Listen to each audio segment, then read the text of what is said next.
Welcome to the weekly market recap with Securities. Let's take a look at some of the latest developments in the Sri Lankan economy and financial markets. According to Central Bank's external sector report, remittances grew by over 18% by the end of April, helping to maintain a monthly surplus for the fourth consecutive time. In April alone, the current account recorded a $178 million surplus. However, the merchandise trade deficit widened as imports rose faster than exports. Imports saw a 17.5% year-on-year increase, driven mainly by vehicle imports worth $134 million, while exports grew by 10.4% during the same period. Despite the rising trade gap, the current account surplus for January to April marked a 40% increase compared to the same period last year. Central Bank Governor Dr. Nandalal Veerasinghe said at the recent policy review that 2025 is likely to be the third consecutive year of a current account surplus, even with import restrictions fully lifted. He noted that stable petroleum prices, favorable export conditions, and strong tourism and remittance inflows continue to support the positive outlook. In comparison, Sri Lanka recorded current account surpluses of $1.43 billion in 2023 and $1.31 billion in 2024 under tighter import controls. Sri Lanka has attracted foreign direct investments worth $650 million in the first quarter of 2025. According to the Minister of Industry and Entrepreneurship Development, these investments came through 64 new projects registered with the Board of Investment. To put in perspective, the entire year of 2024 saw only 93 projects amounting to $724 million. And in 2023, foreign direct investments totaled just $483 million. The minister noted that investor confidence is returning, attributing this momentum to a cleaner investment environment. According to the Economic Development Deputy Minister, the country's three main tax agencies have all surpassed their collection targets for the period.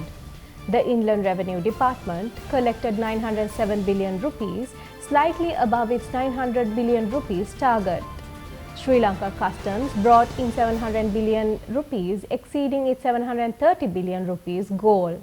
Meanwhile, the Excise Department collected 102 billion rupees, beating its 98 billion rupees target. In terms of foreign currency flows, vehicle import outflows have reached $400 billion so far this year. The government is confident that by year end, this figure could reach or exceed the $1 to $1.2 billion mark, which would help meet broad revenue goals. However, despite strong revenue performance, capital expenditure remains significantly underutilized. As of end of May, the government had spent only 12% of the allocated 1.4 trillion rupees for capital projects. Officials noted that actual spending began only in April after the budget was passed in March. This delay, combined with a slow procurement process, has hindered progress on development initiatives. In comparison, only 53% of capital expenditure was used in 2024, down from 62% in the previous year. The Deputy Minister acknowledged the structural challenges in mobilizing capital funds and stressed the need to accelerate implementation to fully utilize available allocations. In a major step to support small businesses, the government has launched the National Credit Guarantee Institution Limited. The move aims to give micro, small and medium enterprises easier access to credit without the need for property-based collateral. Speaking at the launch event, Deputy Finance Minister said the initiative marks a shift from words to action. He called it a critical reform in Sri Lanka's financial landscape that empowers entrepreneurs with fairer access to funding. The NCGIL is the result of a public-private partnership between the government and 13 financial institutions backed by the Asian Development Bank. The institution offers partial credit guarantees of up to 67%, helping banks reduce their credit risk when lending to MSMEs. Dr. Surya Perumal acknowledged past disruptions to lending and investment, noting that the new government took office with a clear mission to restore confidence in the economy. He said the NCGIL is a key instrument to restart business activity and encourage entrepreneurs to re-engage with the financial system. Importantly, the initiative is nationwide. The minister stressed that it's not just focused on the western province, but designed to reach underserved regions across the country. He urged banks to raise awareness about the program among their local branches and small business communities. Looking to the future, the minister emphasized the importance of moving beyond traditional industries. He highlighted the need for targeted support for startups, university entrepreneurs, exporters, tech ventures, and green businesses. He also called on financial institutions to evaluate businesses based on cash flow and viability, not just collateral, and to adopt financing models that lower risk premiums and support innovation. Dr. Surya Perumal expressed gratitude to the ADB for its $50 million equity loan and technical support to get the NCGIL operational.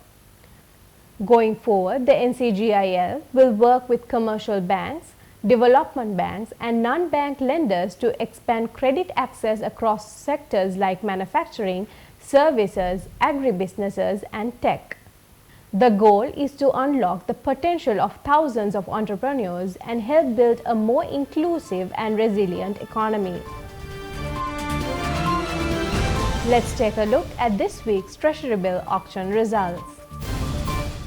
With the recent Treasury-bill auction, the 91-day T-bill rate stands at 7.55% with no change in the basis points.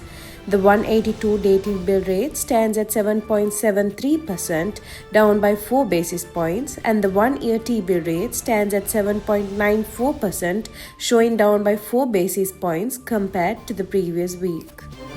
Thank you for watching. We'll be back next week.